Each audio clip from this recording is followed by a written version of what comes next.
Billionaire family humiliated a black woman at party minutes later. She canceled their $30B legacy. Hello everyone. Before we begin today's video, I need your help.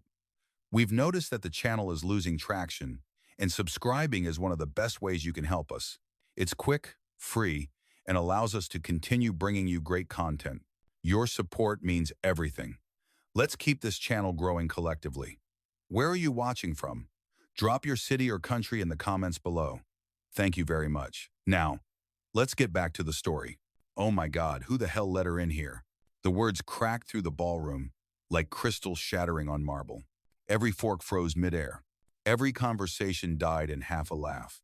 The woman in the crimson gown, golden hair, diamonds coiled around her neck like trophies was laughing as she pointed.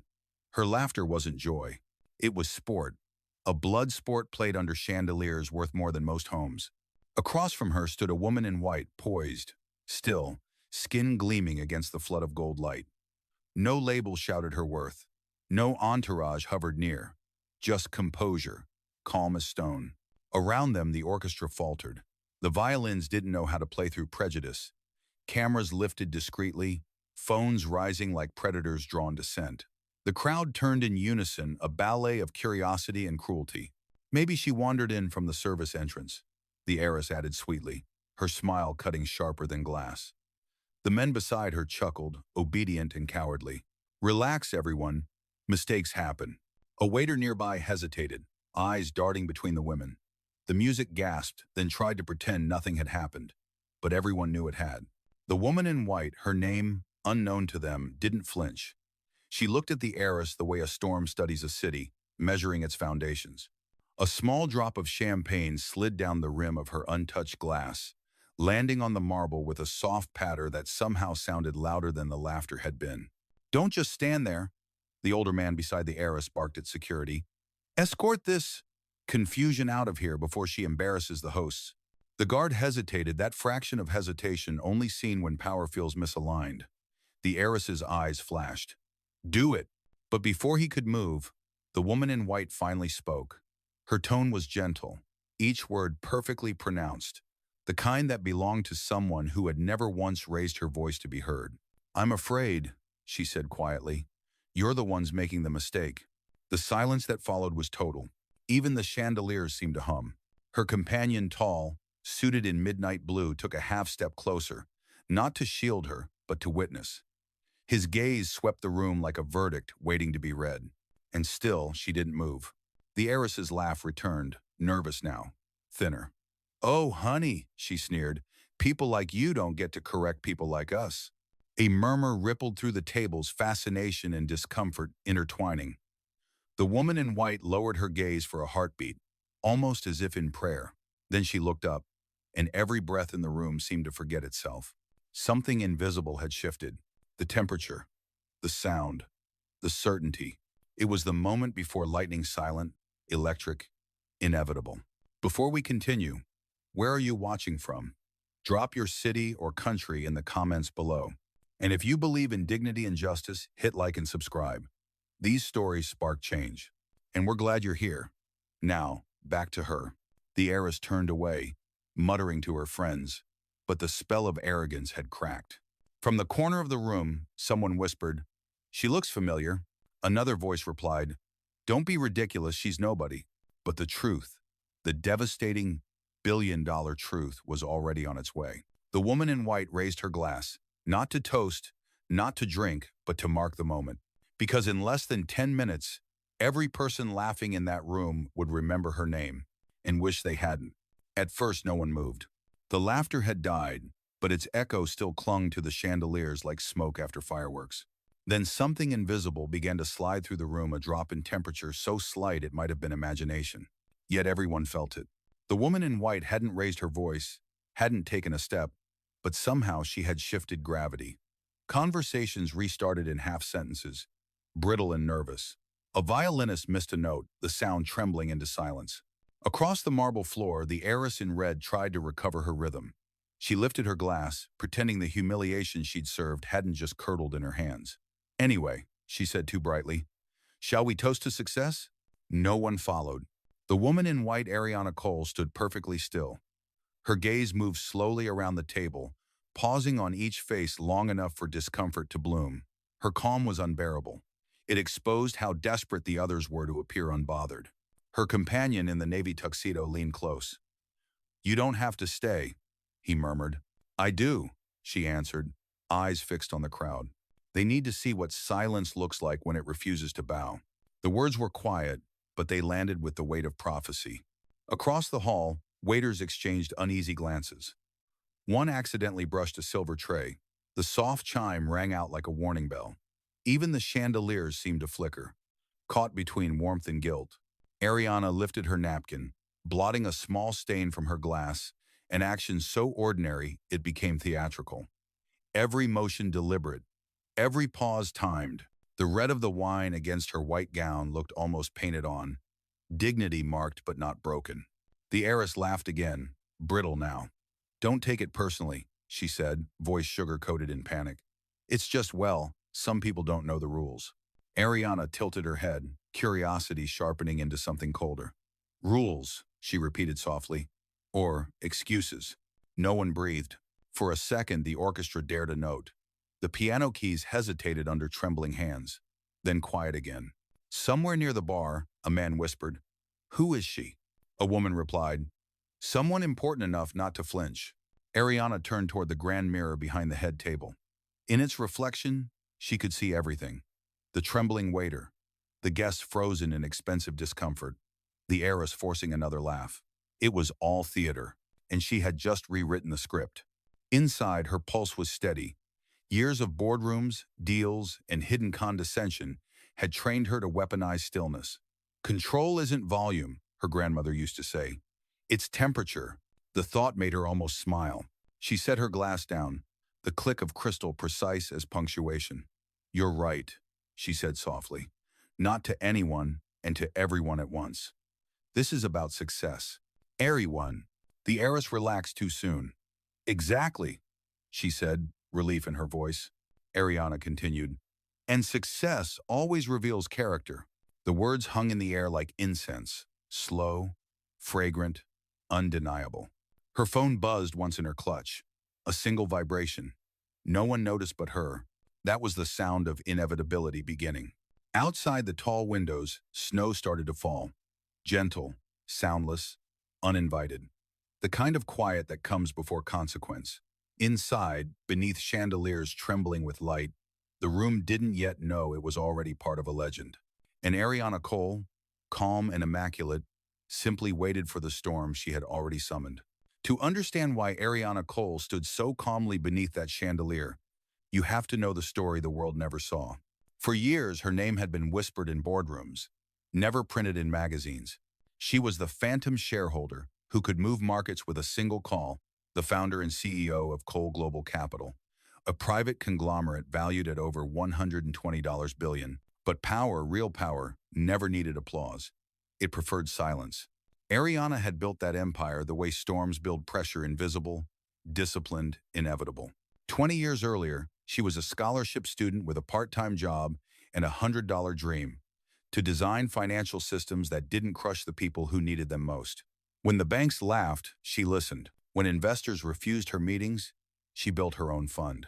Now, the very institutions that once locked her out carried her signature on their balance sheets. Yet she never forgot what exclusion felt like, the sting of being mistaken for staff in buildings she owned. That memory was a tattoo beneath her calm. It wasn't bitterness, it was blueprint.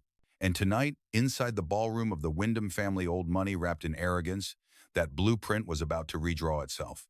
The Wyndhams were a dynasty in decline. Real estate, steel, a reputation older than compassion.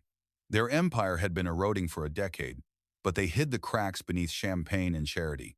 The gala was supposed to announce their salvation, a $30 billion partnership with Cole Global Capital.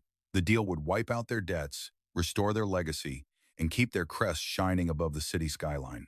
Only one signature was missing, hers, and the irony glittered sharper than the diamonds around Eleanor Wyndham's throat, the woman who had just called Ariana a mistake. No one in that ballroom knew the truth. They thought the woman in white was a guest of a guest, maybe a misplaced executive assistant. None of them imagined she owned the holding company that financed their entire empire. Ariana had arrived quietly, unannounced, without title or entourage. She wanted to see the people she was about to save who they were when they thought she was nothing. Now she knew. Across the table, Eleanor's husband, Richard Wyndham, was laughing too loudly at something that wasn't funny. Their son scrolled his phone, oblivious to his family's unraveling.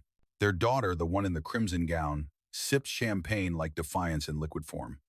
They had no idea that their dynasty stood on a foundation she could dissolve with one email. Ariana's hand brushed her phone, still tucked inside her clutch. The vibration from earlier echoed like a heartbeat. Protocol Indigo was waiting a command designed for moments exactly like this. Her assistant's message flashed briefly on the lock screen. All clear. One word from you. She didn't smile. She didn't move. Because justice, when it's real, doesn't arrive with noise. It waits patient, composed until the stage is ready. Around her, the laughter resumed, brittle as glass. The heiress whispered another careless joke, the kind that travels quickly and ages badly. Ariana's reflection in the mirror looked back at her calm, controlled, unrecognizable from the girl who once begged for a seat at the table. Now she built the tables. And soon, she'd decide who still deserved a chair. The orchestra had recovered, at least on the surface. Music floated again through the ballroom, fragile as spun glass, pretending the air hadn't changed. Guests resumed their chatter, though no one's laughter reached their eyes. Only Ariana Cole seemed entirely still, a fixed point while the world rearranged itself around her. At the head table, Eleanor Wyndham raised her flute. "A toast," she announced, her smile lacquered and hollow. "To old alliances and new beginnings." Crystal clinked, dutiful and empty. Ariana's glass remained on the table. Her phone vibrated once, soft against the silk of her clutch. A name glowed for less than a second. Rachel Nguyen, Chief Counsel.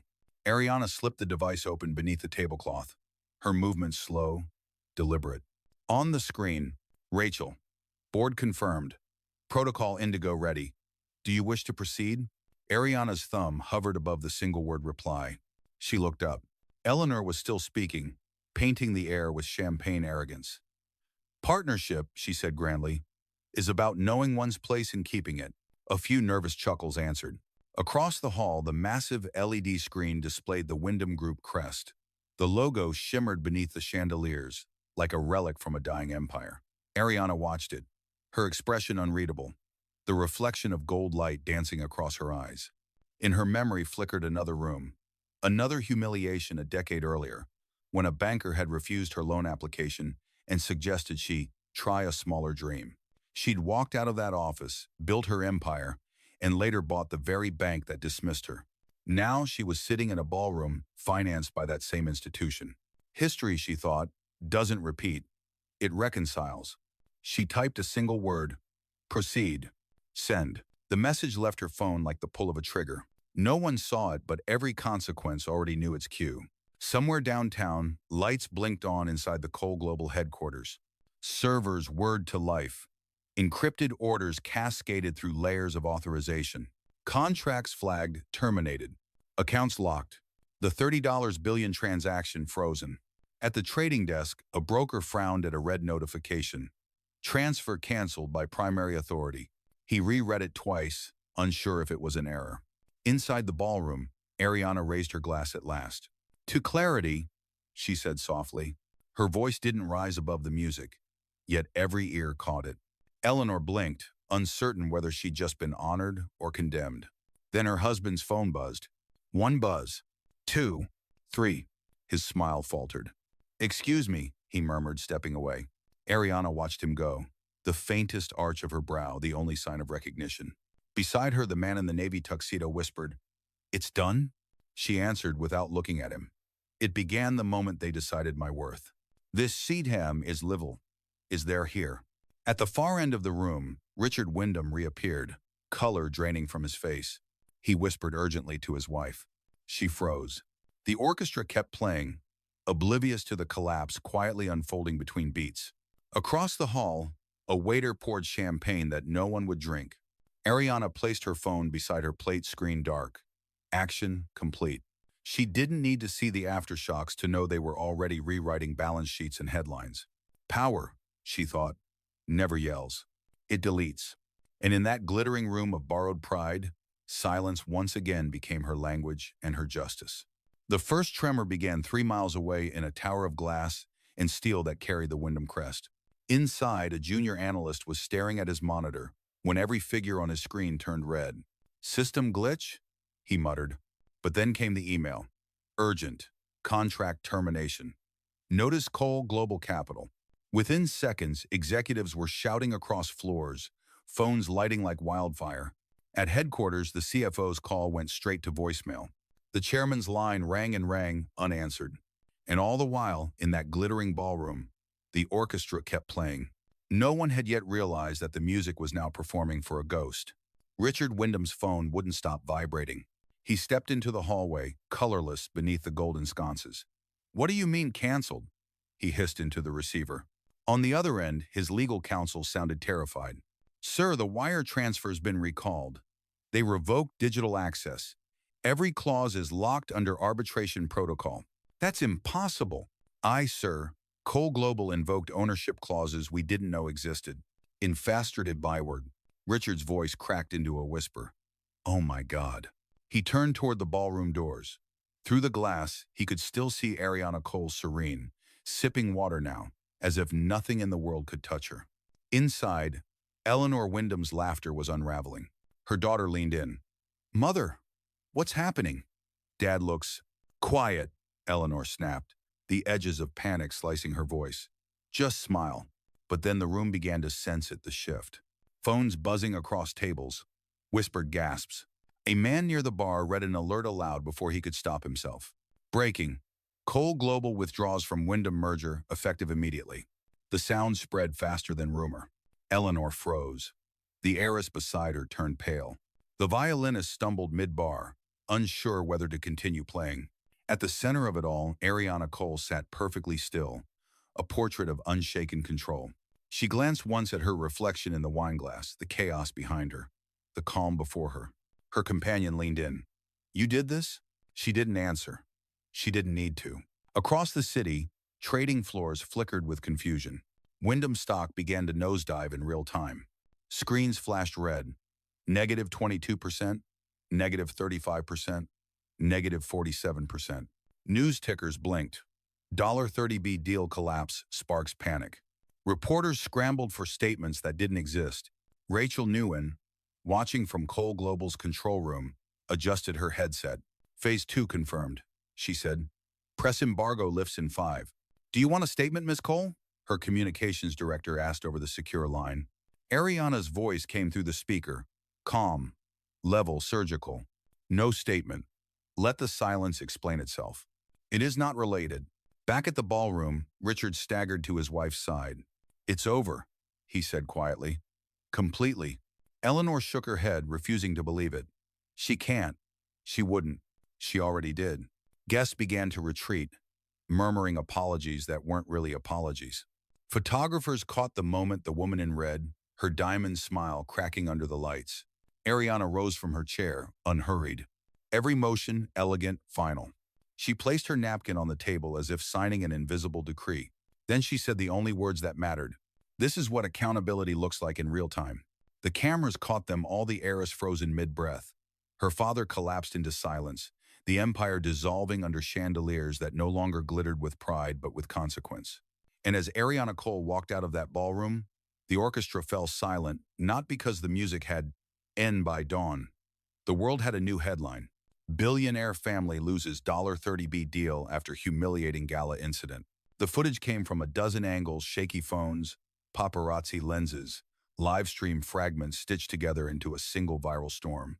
The internet devoured every second. The clip started with laughter, then the insult, then the stillness, and finally, Ariana Cole's unbothered silence, the moment that ended an empire. Within hours, hashtags flooded every feed. Number Cole legacy. Number dignity as power. Number when silence speaks. Commentators called it the quietest revolution ever caught on camera. Others called it the death of old money arrogance. Even news anchors struggled to sound neutral. One on CNBC said it plainly, "What we're witnessing isn't a financial event, it's a moral correction." Across the city, the Wyndham headquarters looked different in daylight, reporters crowding the entrance, drones hovering above the glass facade. Richard Wyndham's statement to the press lasted 38 seconds. He blamed a misunderstanding. He didn't mention the insult. He didn't say her name. But the internet already had. Clips of Ariana walking out of the ballroom had been looped a million times: the tilt of her chin, the stillness in her stride, the napkin folded with surgical precision. Memes turned that gesture into a symbol. Folded napkin, folded empire. One caption read. Financial papers tried to analyze it, to rationalize it as if dignity could be quantified in percentages. But the public didn't need analysis. They understood exactly what had happened. Justice, for once, had perfect lighting. At Cole Global's tower, Rachel Nguyen stood beside Ariana as screens across the trading floor broadcast the collapse. "Trending worldwide," Rachel said quietly. Ariana only nodded. "Should we issue a response?" Ariana sipped her coffee. "We already did." Rachel smiled faintly. Without saying a word, in a corner of the room, a young intern whispered, "She didn't just cancel a deal, she rewrote the definition of partnership." Meanwhile, the Wyndhams were imploding. Eleanor Wyndham's charity board suspended her position, pending review. Their daughter's social accounts vanished overnight. Their stock portfolio was under investigation for insider trading, not because Ariana exposed them, but because the collapse dragged their secrets into daylight. Every door that once opened for them now waited politely locked. At a downtown cafe, two women scrolled through the headline on a tablet. "Can you imagine?" one said. The other smiled. "I can." Finally, that night, a journalist asked Ariana for comment outside her building.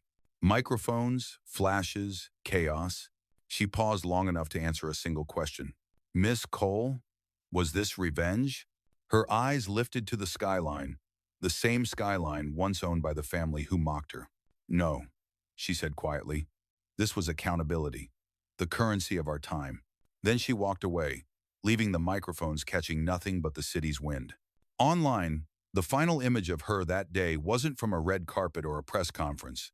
It was a still frame: Ariana standing at a window, phone in hand, dawn light spilling over her white gown. The caption beneath it read, "Power doesn't shout, it corrects. It neither wanos, the wit, ed." But because the room itself had finally learned who it was playing for.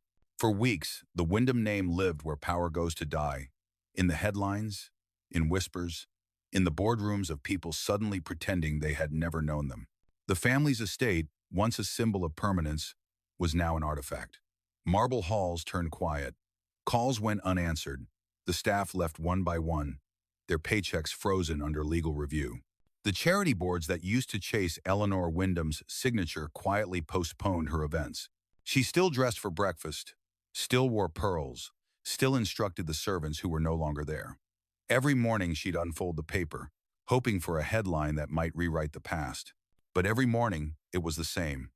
Wyndham Empire collapses amid scandal. At first, Eleanor blamed Ariana Cole. Then she blamed her husband. Eventually, the mirrors were all that was left, and they refused to agree with her either. Richard Wyndham spent his days on the phone with creditors who no longer took his calls. "It was one mistake," he kept saying, "a misunderstanding." But the markets don't believe in misunderstandings, only math. His last remaining board seat was revoked after a leaked memo revealed that he'd concealed debt from his investors. His attorney advised him to lay low, a euphemism for invisibility. Old money never vanishes gracefully. It fades under fluorescent lights.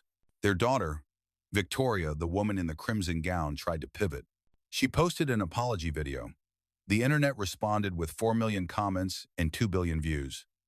The apology lasted 52 seconds before she broke down crying. Someone turned the video into a remix. The world moved on without her. Her sponsors cut ties within the hour. Her fiancé returned the ring on live television, a gesture she later described as the most expensive lesson I've ever learned. For the first time in her life, she couldn't buy silence. One evening, she went to a charity dinner, not as a guest, but as a volunteer. She poured wine, arranged place cards, and smiled through whispers that trailed her name like perfume. When one woman leaned over and said softly, "You must miss the view from the top," Victoria's answer surprised them both. "Not really," she said. "The air's cleaner down here." It wasn't redemption, not yet, but it was human. Meanwhile, Ariana Cole refused every interview about the Wyndhams. When asked, she only said, "Some lessons shouldn't be retold. They should be remembered." Still, she kept track of them in quiet ways. Through corporate filings, through the steady sale of their assets, through the headlines that spoke in numbers instead of names. It wasn't vengeance. It was arithmetic. Months later, a letter arrived at Cole Global's office. Handwritten, heavy paper. No signature, just initials VW. "You were right," it said. "I was cruel because I thought cruelty proved power. It didn't. It proved fear. I hope you use what we lost better than we ever used what we had." Ariana read it once, folded it carefully, and placed it in a file marked unreturned. Then she went back to work. In Chicago's winter light, the Wyndham Mansion finally went up for sale. Reporters gathered at the gates as trucks rolled out furniture wrapped in white sheets, paintings crated like ghosts being moved from one past to another. No one bought the house for months. The asking price dropped quietly, then again, until it became a rumor more than a property. And yet inside that emptiness, a single thing remained carved into the marble of the entryway, a remnant of the family crest. "Fortune favors the bold." The words had once meant ambition. Now they read like irony. On the night the sale finally closed, Ariana stood by her window, watching snow fall over the city again. Rachel entered, tablet in hand. "It's done," she said. "Wyndham Estate sold. The buyer was anonymous." Ariana didn't look away from the glass. "Not anonymous," she said softly. "Intentional." Rachel smiled. "You?" Ariana's reflection in the window was faint, almost ghostly. "No," she said. "The foundation." Rachel nodded slowly. "The Grace Initiative?" "Yes. It'll become a leadership academy. For women who've been told they don't belong in rooms like that one." "And Wanaming Mariam," Rachel exhaled, half disbelief, half awe.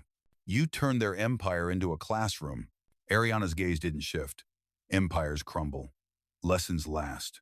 The next morning, as sunlight spilled across the new plaque outside the gates, the words were simple and quiet. "The Grace Leadership Academy, founded on the belief that dignity builds legacies." Passers-by didn't know the story behind the name. They didn't need to. But for those who had witnessed the gala, the headline, the silence, they understood. Power had spoken once, arrogantly. Now it whispered through every open door Ariana Cole built in its place. The city didn't know what day the noise stopped. Maybe it was when the headlines faded. Maybe it was the morning people passed the new academy without remembering the name it used to bear. But in that quiet, something larger remained, not the scandal, not the money, not the loss. The lesson.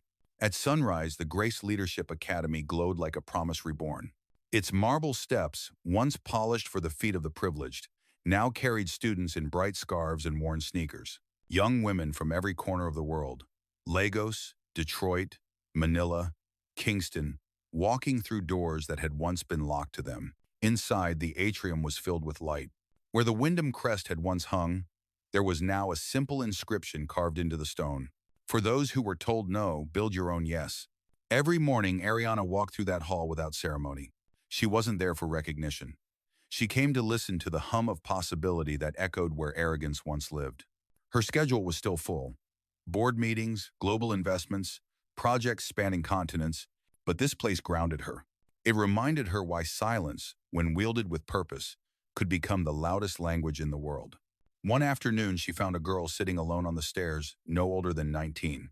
Notebook on her knees, eyes filled with that familiar fire between fear and ambition. Ariana sat beside her. "First week?" she asked. The girl nodded. "They said I don't look like someone who belongs in finance." Ariana smiled softly. "Good. That means you'll rewrite it." The girl looked up, hesitant. "Is it true? What people say? That you ruined a family?" Ariana's gaze drifted to the sunlight spilling through the windows. "I didn't ruin them," she said. "They built something fragile and called it power. I just stopped holding it up." The girl nodded slowly, understanding more than she realized. Ariana added, "Never mistake silence for surrender. Sometimes it's strategy. The other would have on that ability." The words landed the way her grandmothers once had: simple, eternal. Later that evening, Ariana returned to her penthouse overlooking the city. The skyline glittered, indifferent and alive. Rachel was already there, reviewing reports. Enrollment exceeded projections, she said, and the Grace Fund's first portfolio of startups all women led. Ariana poured 2 glasses of wine. Then let's toast to the future. Rachel raised an eyebrow. You, toasting? That's rare. Ariana smiled faintly. Tonight's not about endings. It's about continuity. They clinked glasses. Outside, the wind brushed against the glass windows, soft, persistent, like history exhaling. At midnight, Ariana stood alone on her balcony. Far below, the city pulsed with traffic and life, billions of stories unfolding, none of them aware of hers. And that was fine. She hadn't done it to be remembered. She had done it so others could begin. Her thoughts wandered to her grandmother, the woman who scrubbed marble floors for families that once looked down on her. She would have liked this view, Ariana thought. Not for the height, but for the justice in it. The full circle kind earned quietly, not claimed loudly. She whispered into the night, almost prayer-like. We don't need to own every room. We just need to build better ones. The wind carried the words away, scattering them like seeds. Weeks later, the academy hosted its first graduation. Ariana stood at the back, watching rows of young women in white blazers, the color of renewal walking across a stage bathed in gold light. Each one held a diploma embossed with the emblem of the Grace Initiative. Each one, a ripple of what had started with silence. When the final applause faded, the students turned toward her, clapping as one. Ariana shook her head gently, smiling. This isn't about me, she said. It's about what happens next. They cheered anyway. That night, alone in her office, she opened the old file labeled Unreturned. Inside was the letter from Victoria Wyndham, folded, creased, forgiven. Ariana reread the line, I hope you use what we lost better than we ever used what we had. She set it down beside a new document, the deed confirming the final transfer of the Wyndham estate to the Grace Initiative. Signed, sealed, done. History corrected. Outside, dawn began again, soft, unhurried. The city lights dimmed as the first rays touched the rooftops, gilding everything they met. And in that fleeting golden hour, it was impossible to tell where one legacy ended and another began. A narrator's voice, calm, deliberate, rose like the closing credits of a film that refuses to fade. They mocked her because they thought silence meant weakness. They learned that silence, in the right hands, can move the world. Dignity doesn't need applause, it just needs time. And time, it seems, always takes her side,